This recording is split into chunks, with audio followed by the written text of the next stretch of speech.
You may never walk through these halls. For many of you watching from New Zealand, from Canada, from Australia or Germany or America, across the miles, this might be as close as you ever get to the rooms where she lived. And that's exactly why we're here. Not for tourism, not for trivia, but because you loved her from afar. And you deserve to understand the spaces where Elizabeth II spent 70 years keeping a promise she made when she was barely more than a girl. These rooms aren't museum exhibits. They're the geography of a life of service.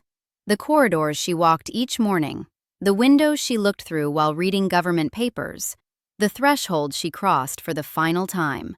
So let's walk through them together, slowly, as pilgrims, not tourists. The story begins not with a crown, but with a crisis. In December 1936, a 10-year-old girl named Elizabeth moved into Buckingham Palace because her uncle had fallen in love with the wrong woman. King Edward VIII abdicated to marry Wallis Simpson, and Elizabeth's father, a man who never expected to be king, who struggled with a stammer, who dreaded public life, became George VI. The family packed up their comfortable home at 145 Piccadilly and relocated to the sprawling official residence of the British monarchy. 775 rooms, 19 staterooms, 52 royal and guest bedrooms, 188 staff bedrooms, 92 offices, 78 bathrooms, 39 acres of grounds stretching behind the famous facade. For a child, even a princess, this was overwhelming. The family's private quarters were established on the north side of the palace, overlooking Constitution Hill and Green Park, the same apartments Elizabeth would occupy for the rest of her life. Think about that for a moment. The rooms she slept in at 10 were the rooms she left at 96. 6 decades of history unfolded in those same corridors. Wars ended, empires dissolved. 15 prime ministers came and went, and she remained in those north-facing rooms, watching it all through the same windows. But a palace is just a building until someone makes it home. Elizabeth and her younger sister Margaret found their favorite corners. They established routines, and they had help. A Pembroke Welsh corgi named Dookie had joined the family in 1933, and the short-legged, spirited dogs became inseparable from palace life. Staff from that era reported the princesses doting on them, and the dogs had the run of the private apartments. This wasn't a passing childhood fancy. Elizabeth would own more than 30 corgis over her lifetime, and every one of them would know these corridors as home. The soft click of their nails on the marble floors became as much a part of the palace's soundscape as the changing of the guard outside. Then the bombs came. The Second World War transformed Buckingham Palace from a residence into a symbol of national resistance. German bombs struck the palace 9 times during the Blitz. The most devastating raid came on September 13, 1940. 2 bombs exploded in the quadrangle while King George VI and Queen Elizabeth were actually inside. The chapel was destroyed. Windows shattered throughout the building. The Queen Mother famously remarked, "I am glad we have been bombed. It makes me feel I can look the East End in the face." Princess Elizabeth and Princess Margaret were evacuated to Windsor Castle for safety, but their parents stayed. They departed only at night, sleeping at Windsor, then returning each morning to the damaged palace. To share the risk. To be seen sharing it. The palace became a site of defiance, its damaged facade a testament to resilience rather than vulnerability. Young Elizabeth watched.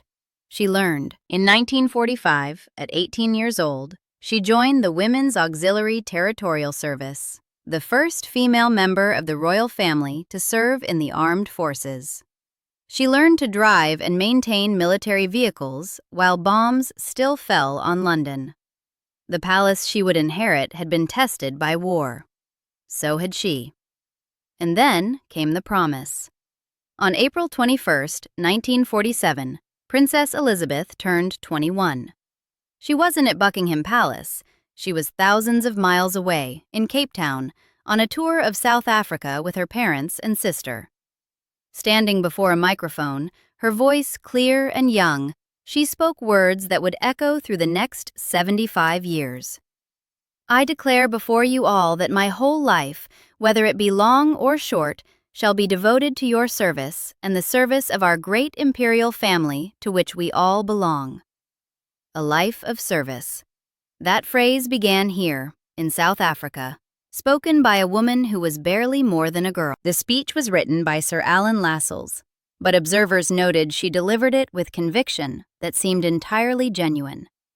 At an age when most young women were contemplating courtship and careers, Elizabeth was making a vow to hundreds of millions of people she would never meet. The listeners in Australia and New Zealand who gathered around their wireless sets, the families in Canada who turned up the volume, the people of Britain still rationing butter and meat. All of them became parties to a promise she intended to keep. She kept it for 70 years. 7 months later, on November 20th, 1947, she married Lieutenant Philip Mountbatten at Westminster Abbey. The ceremony was broadcast by radio to 200 million listeners worldwide, an early indication of the media reach that would characterize her public life. For those of you whose grandparents remember that day, perhaps they gathered around a wireless in Auckland or Toronto, perhaps they wore their best clothes to listen. Your family's connection to this story stretches back further than you may have realized. The newlyweds lived at Clarence House initially. Buckingham Palace remained her father's residence. For 5 years, Elizabeth was heir presumptive rather than queen, free to travel, to start a family, to exist without the full weight of sovereignty.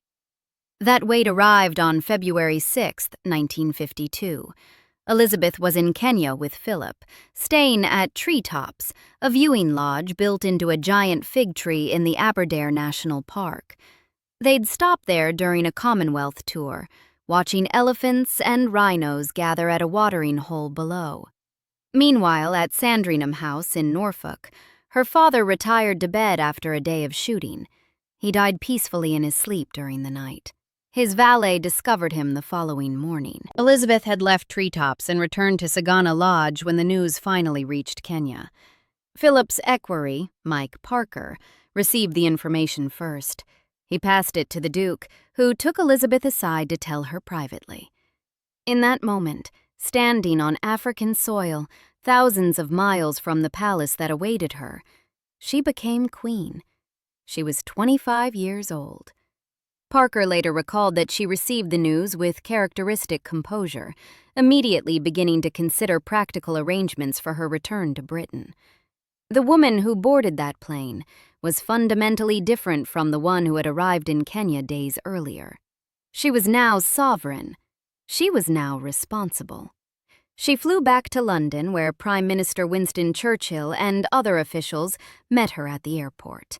The private apartments on the north side of Buckingham Palace, the same rooms where she'd lived as a child during her father's reign, now became her official residence. She would occupy them for the next 68 years. And the audiences began.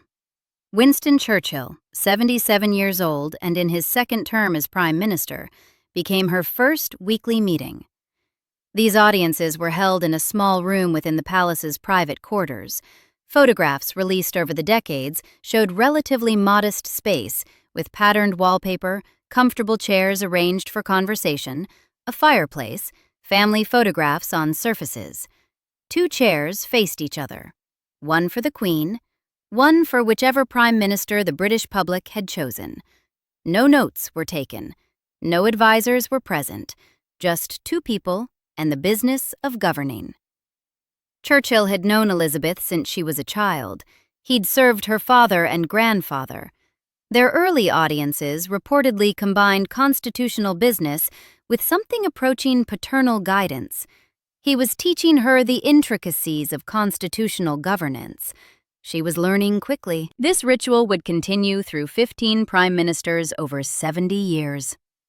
Anthony Eden, Harold Macmillan, Alec Douglas Hume, Harold Wilson, twice. Edward Heath, James Callahan, Margaret Thatcher, who served 11 years and whose relationship with the Queen was reportedly complex.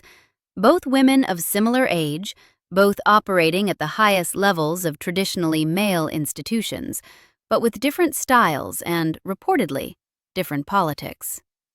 John Major, Tony Blair, Gordon Brown, David Cameron, Theresa May, Boris Johnson, and finally, Liz Truss, who met her just 2 days before her death.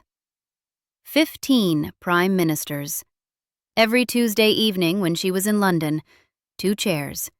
The accumulated wisdom of a monarch who had seen more political storms than any of her ministers. 70 years. But before the rhythm of reign was established, there was the coronation. June 2nd, 1953, Westminster Abbey, the first British coronation ever televised, a decision Churchill initially opposed, but the Queen supported. She understood, even then, that the Commonwealth needed to witness. An estimated 27 million people in Britain watched on television. Millions more listened by radio across the world. For those of you in Canada who've heard your parents or grandparents describe that day, the grainy black and white footage, the neighbors gathered around a single television set, this was the moment your family's relationship with Elizabeth II became visual.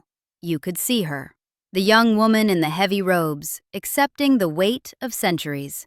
The dress she wore was extraordinary. Designed by Norman Hartnell, the white satin gown was embroidered with the floral emblems of the Commonwealth nations: the English rose, the Scottish thistle, the Welsh leek, the Irish shamrock, the Canadian maple leaf, the Australian wattle, the New Zealand silver fern, the South African protea, and emblems from India, Pakistan, and Ceylon. Each stitch connected her to the people she was vowing to serve. The dress took 8 months to create. When she walked down the Abbey's nave, she carried the Commonwealth on her body. The ceremony lasted nearly 3 hours, following rituals that stretched back centuries. She was anointed with holy oil, the most sacred moment, considered too intimate for television. A golden canopy was held over her by 4 Knights of the Garter, shielding the anointing from the cameras and from the congregation. Only the Archbishop of Canterbury witnessed that moment directly. She had insisted on this. Some things were between her and God alone. Then came St. Edward's crown. Nearly 5 pounds of solid gold, set with diamonds, rubies, sapphires, and pearls. The Archbishop lifted it and placed it on her head, and the weight of it was not merely physical.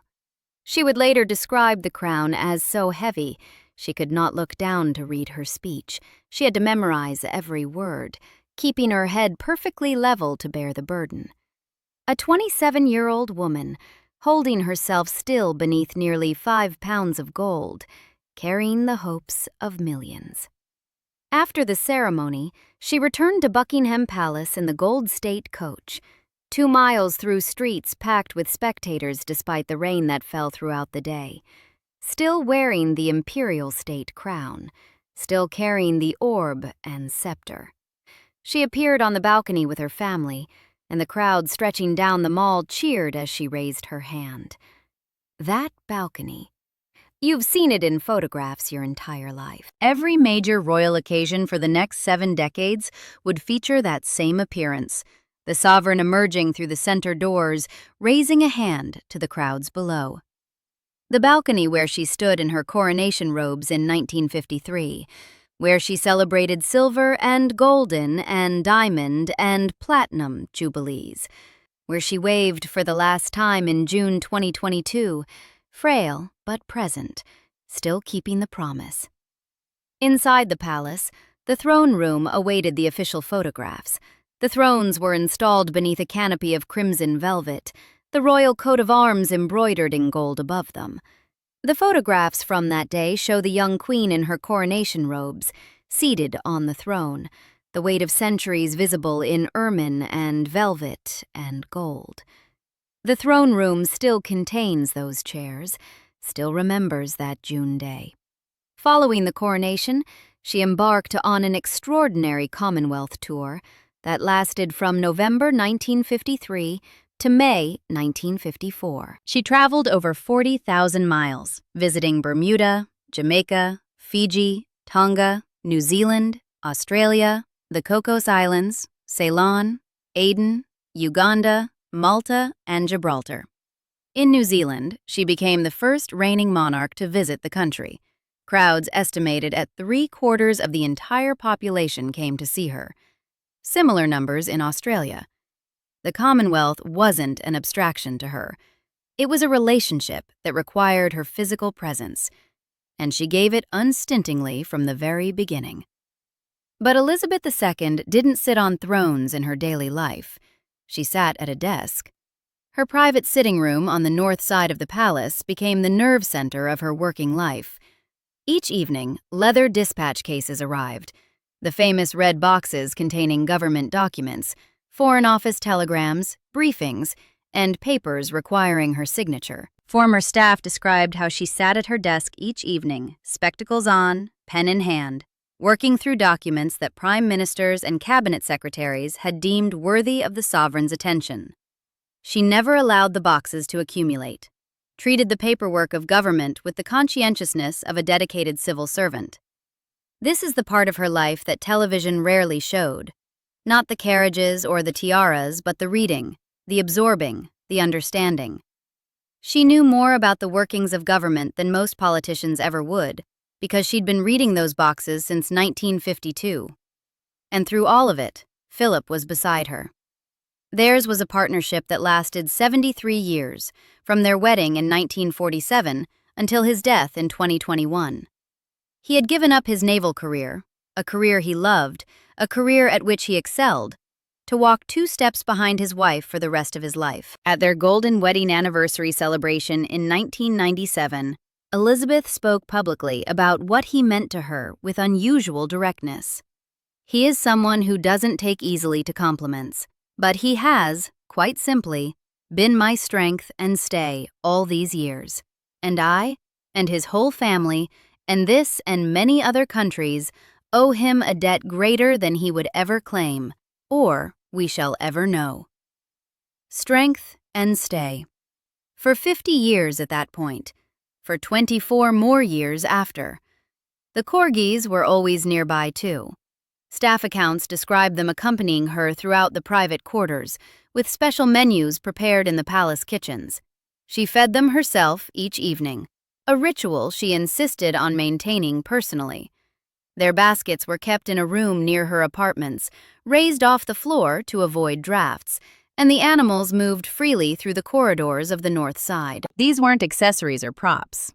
They were companions through 7 decades of service, witnesses to moments of triumph and grief that no human aid would ever see.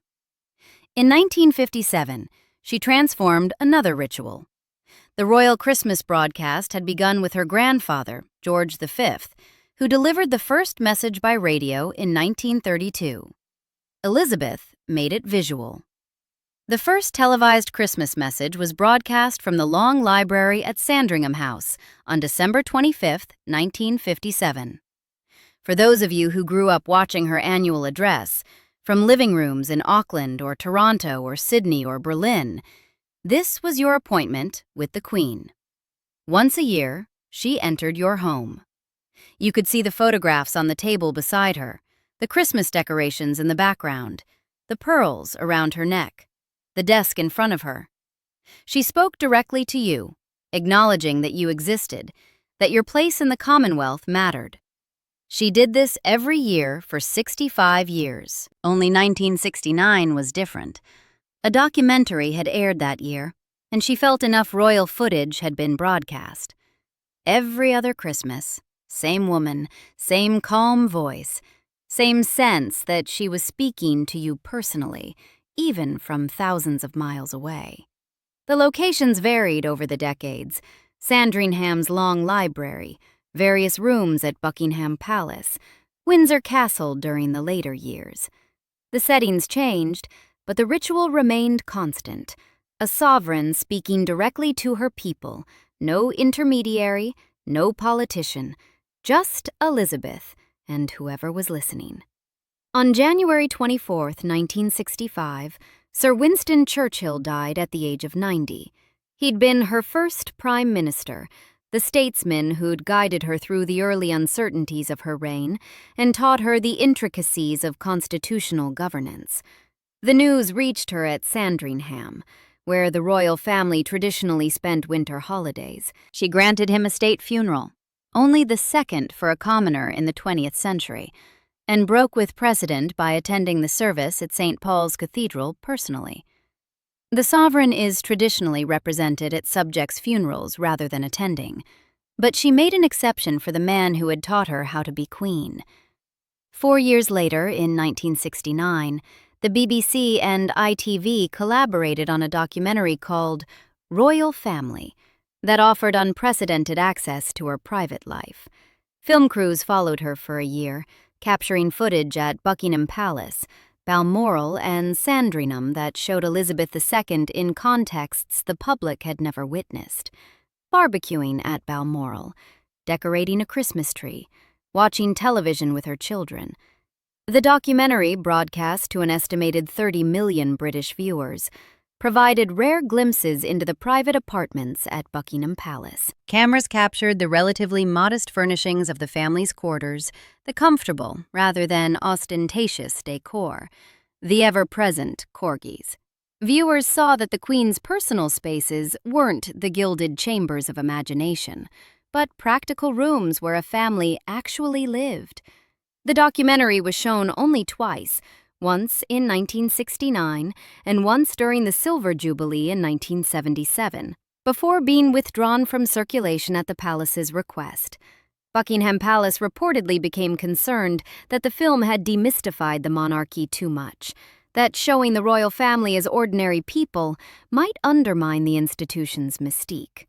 In 2011, the National Portrait Gallery was given permission to show only a 90-second clip.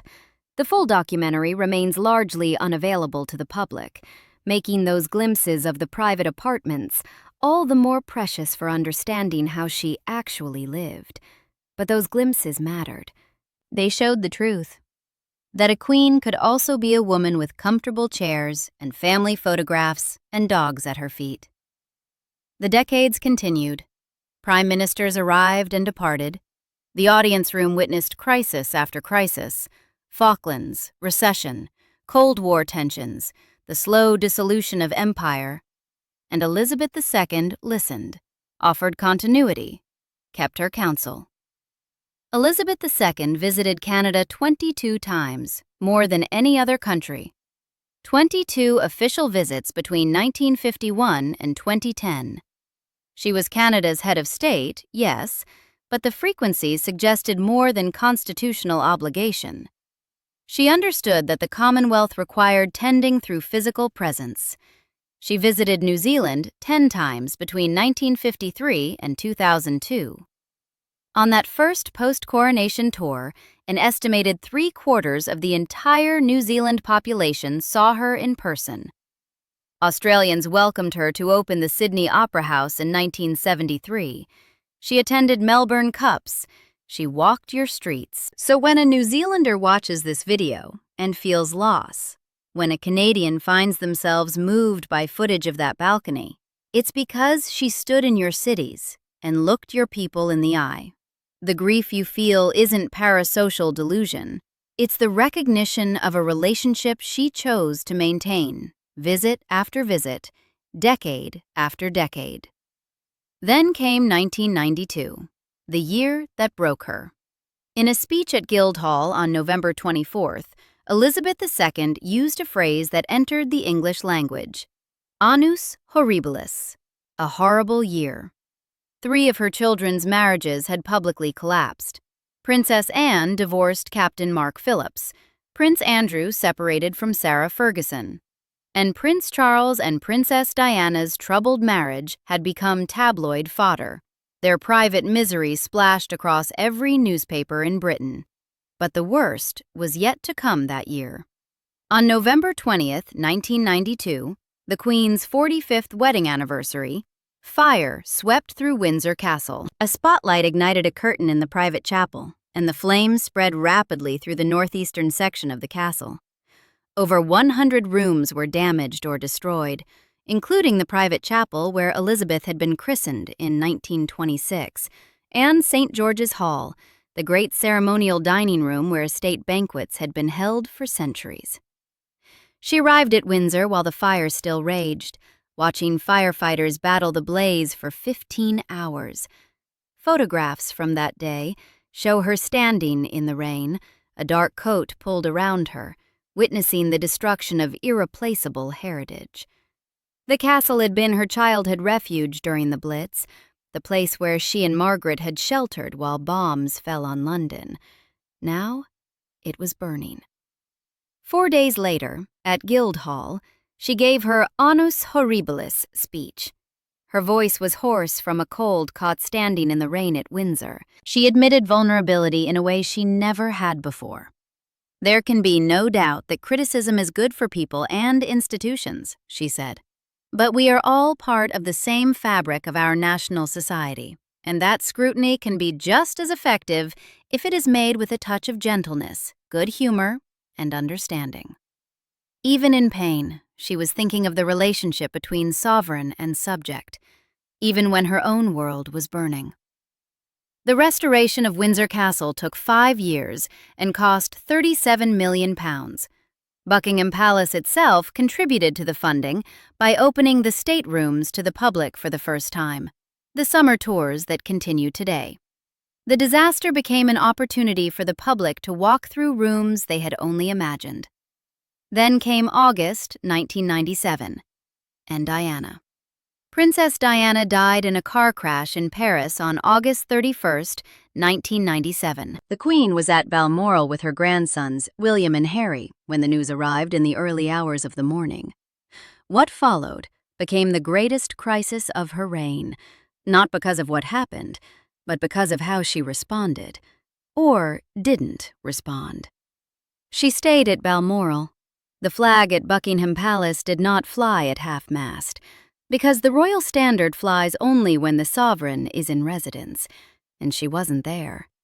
Protocol, not coldness. But the public didn't see protocol. They saw silence.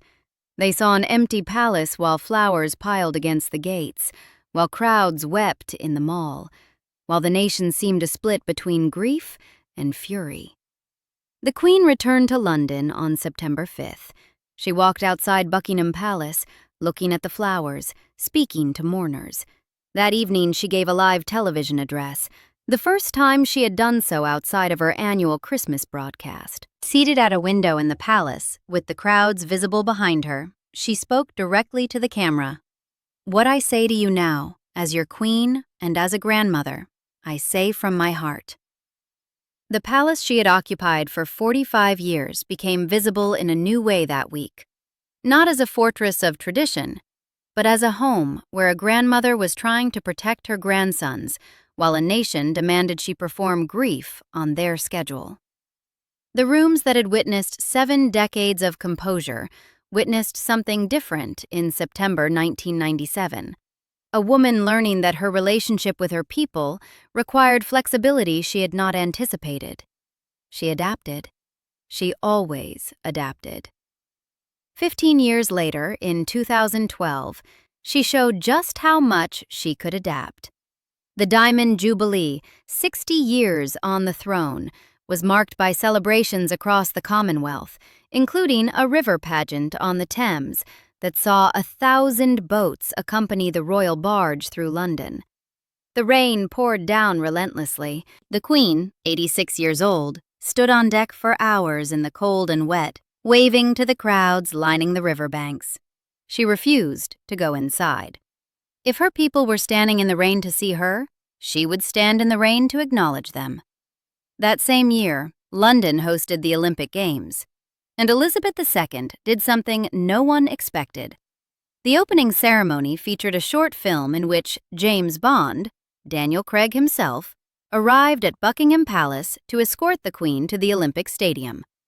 The cameras followed him through the palace corridors, past the corgis, to a door. It opened. And there she was, sitting at her desk in her own private apartments, looking up to say, "Good evening, Mr. Bond." She had one line. She delivered it perfectly. Deadpan, dignified. And then the film showed them apparently parachuting into the stadium together, the Queen in a salmon-pink dress that matched the one she would wear moments later when she appeared in the royal box, as if she had actually jumped from that helicopter. The world laughed. The world cheered. 1 billion people watching the ceremony saw an 86-year-old monarch show she understood exactly what people expected of her, and what they didn't expect. The private apartments of Buckingham Palace, those north-facing rooms she had occupied since childhood, became a film set for the most watched comedy sketch in British history. She still had surprises left. The staterooms you can visit today during the summer tours, the green drawing room, the throne room, the picture gallery, the ballroom. These are the ceremonial spaces where the formal work of monarchy was conducted, but they were also her workplace. The ballroom hosted state banquets where she welcomed presidents and kings. The white drawing room, with its hidden door that allowed the royal family to enter unannounced, was where she would appear suddenly among guests, a theatrical touch that delighted visitors. The picture gallery, with its masterworks by Rembrandt and Rubens and Van Dyck, was a corridor she walked countless times on the way to formal engagements. Each room holds her, not as a ghost, but as an accumulation of presence, decades of footsteps, of conversations, of moments both historic and mundane. The throne room remembers her coronation photographs, but also the investitures where she bestowed honors on ordinary people who had served their communities. The green drawing room remembers receiving lines for state visits, but also the quiet moments before guests arrived, when she stood alone with her thoughts. In 2020, she left Buckingham Palace for the last time as her primary residence. The pandemic had forced her to Windsor Castle, where she could isolate safely at 94 years old. She continued working. The red boxes still arrived. The audiences moved to phone calls and video conferences. But the private apartments on the north side fell quiet. The rooms where she'd slept since childhood, where she'd worked through government papers for nearly 7 decades, where generations of corgis had known every corner, no longer held her. She never returned to live there. That Christmas, she recorded her message at Windsor, speaking to a world in lockdown, offering the kind of steadiness that people desperately needed. "We will meet again," she said, echoing Vera Lynn's wartime song, connecting the COVID crisis to the blitz she had survived as a teenager. For viewers isolating alone that Christmas, watching from apartments in Melbourne or flats in Vancouver, those words carried weight because of who spoke them. A woman who had seen her childhood home bombed, who had lived through rationing and war and loss, who was now telling them that this, too, would pass. Then Philip died. On April 9th, 2021, Prince Philip passed away at Windsor Castle at the age of 99, just 2 months short of his 100th birthday. They had been married for 73 years. He was her strength and stay, and now she was alone. The funeral, held at St. George's Chapel on April 17th, was restricted by COVID regulations to just 30 mourners. And there, in the chapel where she would later be laid to rest beside him, Elizabeth II sat alone, masked, dressed in black, a single figure in a pew, socially distanced from even her own family. That image, the solitary queen, grief-stricken but composed, following the rules she had asked her country to follow, became one of the defining photographs of her reign. She had asked nothing of her subjects that she would not ask of herself, not even in mourning, not even saying goodbye to the man who had walked 2 steps behind her for 7 decades. Strength and stay. Gone. Her final public appearance at Buckingham Palace came on June 5, 2022, during the Platinum Jubilee celebrations. 70 years on the throne, longer than any British monarch in history. She appeared on the balcony, frail, using a cane, smiling as the crowds cheered. The same balcony where she had stood in her coronation robes in 1953. The same balcony where she had celebrated every Jubilee, every Trooping the Color, every Victory Day. She waved, she smiled, and then she withdrew. 3 months later, on September 6, 2022, she received her 15th Prime Minister, Liz Truss, at Balmoral Castle in Scotland. Photographs from that meeting showed her smiling, standing with a cane, welcoming the new leader as she had welcomed 14 before. The ritual of the audience continued, even as her body failed. 2 days later, on September 8, 2022, she died peacefully at Balmoral. She was 96 years old. She had reigned for 70 years and 214 days, and the world stopped. If you're watching from Auckland or Toronto, from Sydney or Berlin, from anywhere across the miles, you remember where you were when you heard. You remember the strange grief that didn't quite make sense. How could you mourn someone you'd never met? But you did mourn. Millions of you did, because she had kept her promise, because she had devoted her whole life to your service, because every Christmas she had spoken directly to you. These rooms we've walked through, the private apartments on the north side, the audience room with its 2 chairs, the throne room beneath its crimson canopy, the balcony overlooking the mall, they're occupied by someone else now, carrying forward what she established.